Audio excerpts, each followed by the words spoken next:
Hi, Dave Sobel here, host of the Business of Tech podcast with a bonus episode from the floor of GTIA's ChannelCon 2025. Thanks to our event sponsor, Movilla. You can check out their smart project management software at movilla.com.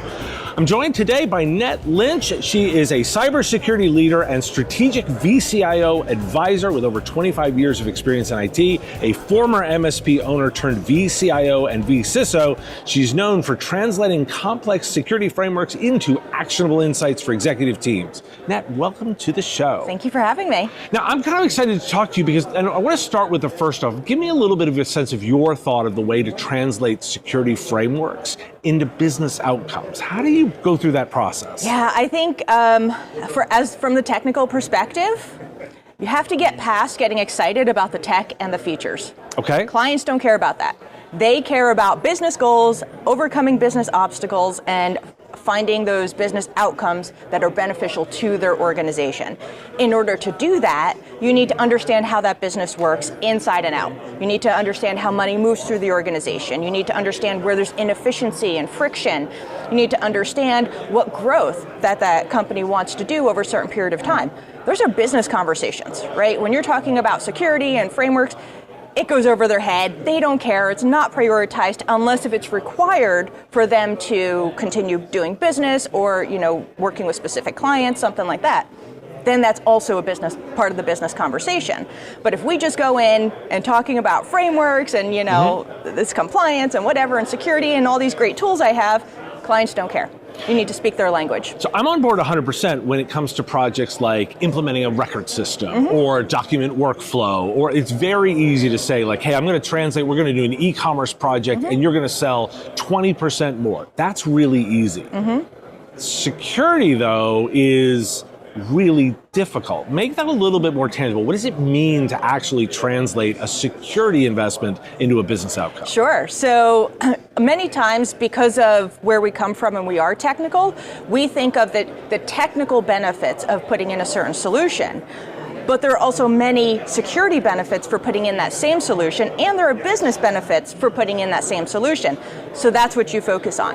A good example is to recommend a client go passwordless, right? We know that passwords are the biggest threat vector, and all the threat actors use them, and all the credentials are on the dark web. We know this.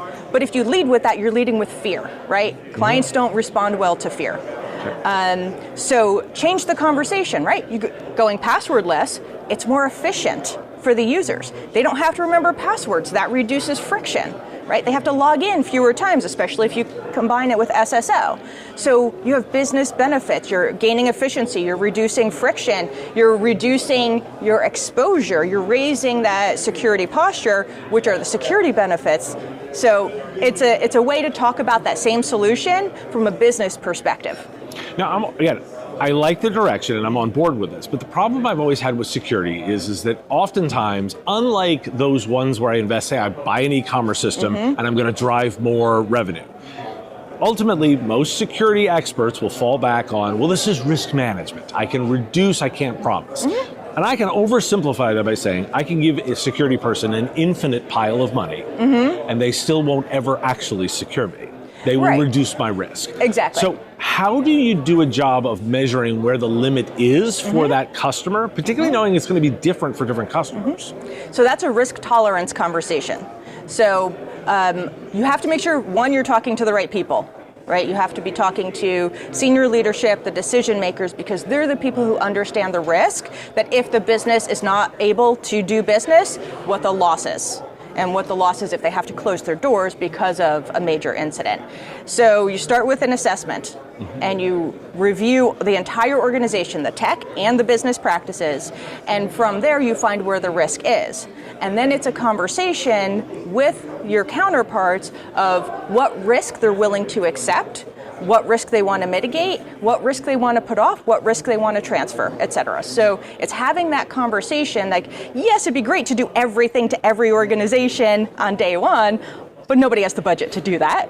And it's really disruptive to the organization to make all those changes at once. So you make it more tolerable by saying, let's address the things that are going to be, one, easiest to implement, right? Least amount of interruption to the organization, or two, what's going to give the biggest impact to increasing your security posture and reducing your risk. So you've got to break it down into bite-sized pieces, explain all the different pieces that go into making these decisions.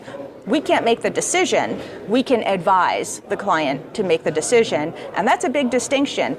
Tech and cyber is not something a company can hand off. It's a partnership. Your IT provider, your MSSP, cannot make decisions for you. We can only advise. It's up to the client to take those recommendations, and they really need to have an active role in those decisions. Okay, you brought up the shared responsibility model implied in what you said there. And I actually want to get your take on something that I've been thinking about a lot. Now, we can make the discussion that on one side, the criminals are putting pressure in. We know what they want. They want money. The cybersecurity realm itself is also pushing pressure itself, particularly the software vendors. When we talk about a shared responsibility model, a lot of the vendors actually are not participating in the shared responsibility model because their licensing blocks them off. Give me your sense of the perspective of how the shared responsibility model works, particularly when components of it are not actually participating. Yeah, so that's a really good point. Now, when you're familiar with the responsibility matrix, the shared responsibility matrix, you're mapping out all the different areas of the business, tech and the business side, and you're identifying what they're doing and whose responsibility it is to manage those different aspects. And there are certain things that are just outside the realm of what we could do, like how finance incorporates the principle of separation of duties, right? That's something we can't technologically do for the most part. The client has to be really bought into that. But when we're talking about tools, right, the responsibility of managing those tools comes to us, right, as the provider. But the responsibility of what that tool is supposed to do does fall back to that vendor.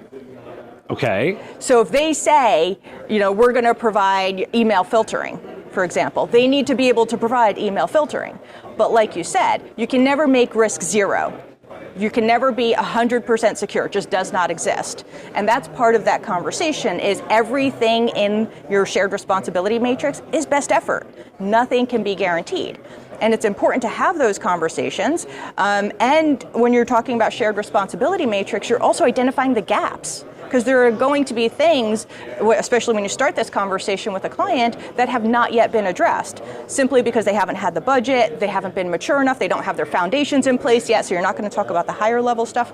So all these things are factors, and the MSP has to be transparent about this. Look, we're not doing everything. We would love to, but nobody can afford that. So let's talk about what makes sense and go from there. And setting those right expectations that nothing is 100%. Everything is best effort. Gotcha. Now you made the transition from being an MSP to focusing specifically on the VCIO and the vCISO services.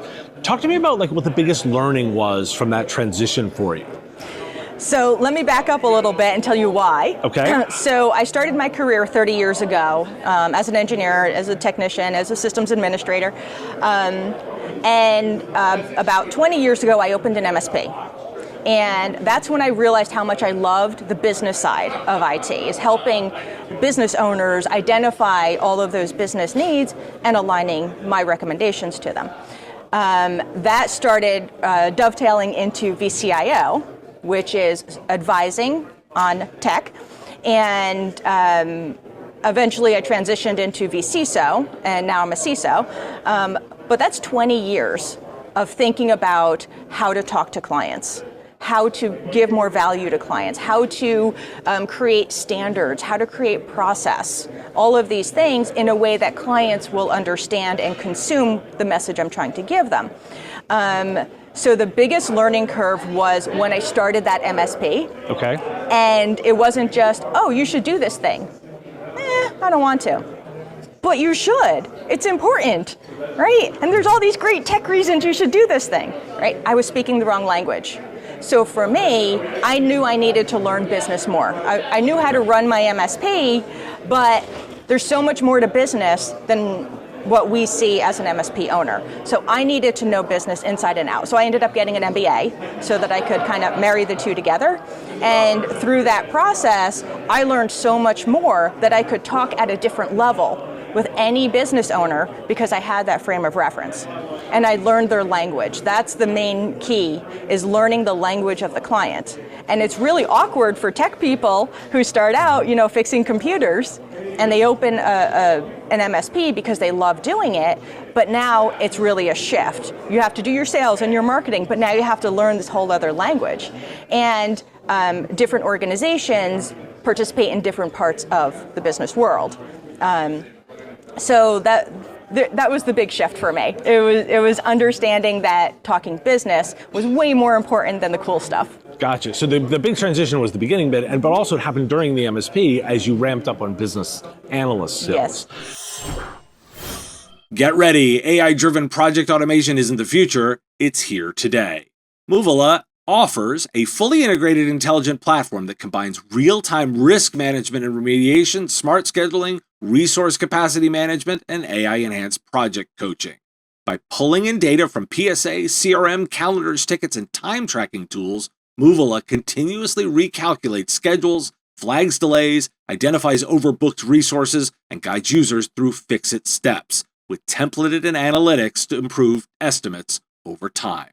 Businesses experience fewer cost overruns, up-to-date forecasting, smoother capacity planning, and more predictable on-time delivery, preserving margins and freeing teams to focus on the real work. Head to Movila.com, that's Moovila, to book a demo and see their AI-powered automation engine in action. So I want to ask you, you ran a wargaming session in terms of tabletop exercise here at the event. Tell me how that works and what the exercise was. Yeah, so back at CCF earlier this year, I wasn't able to attend. I had a family thing, but some folks stepped in for me, and we did a post-mortem. Here are different scenarios, read through them, and identify the mistakes. And we got the feedback that it was a really well absorbed session, and they asked me to do tabletops. And they wanted specifically tabletops in a box. They wanted something that was easily consumable. Here's everything an MSP needs to have to do a good tabletop. So I'm like, all right, I'll do it, no problem. So I started thinking about what it is that MSPs try to do or why they don't do tabletops. And that's what I built into this. So at the session yesterday, every scenario we did was business focused. Okay. And we had one person that we provided who was the storyteller, the facilitator. And they would have the role of what the MSP would do going forward. And everybody at the table had a role to play. So they would be a CFO, a CEO, a CMO, et cetera. And they had personalities that were given to them. Okay. To be more true to real life. So we had the CFO who doesn't like to spend money on anything. We had a CRO who was only concerned about him getting his commission and his sales reps getting commission, right? We had, various things like that to try to make it as true as possible, because that's what we run into in the real world.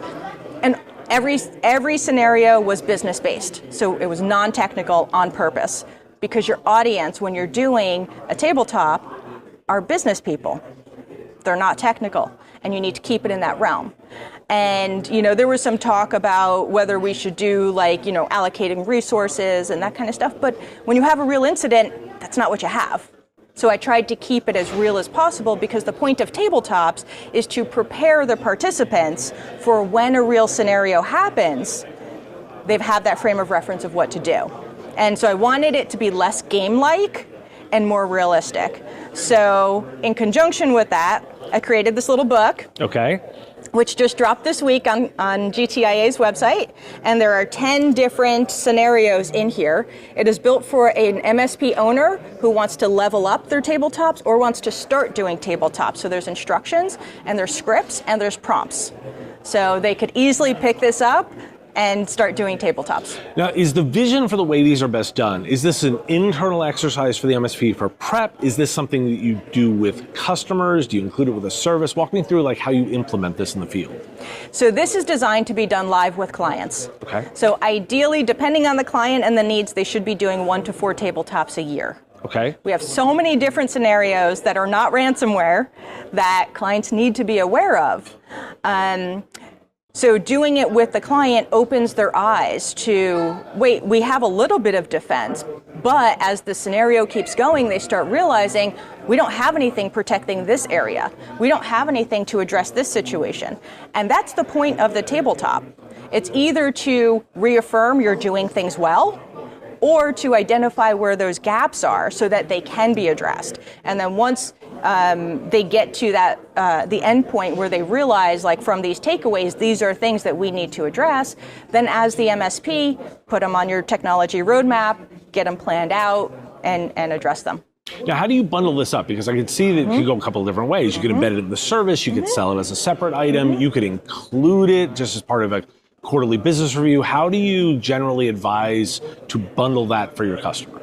So anybody who's doing a VCIO service, that's where this fits in really well, and I would say include it, because if you're doing VCIO for a client and you're their security advisor, you should be doing tabletops. It should come with it. If you're charging the client extra to do tabletops, I'd say you might want to rethink that model, because anytime you're putting a new invoice in front of a client or a new quote in front of a client, you have the opportunity to say no, and you don't want that. Tabletops are important.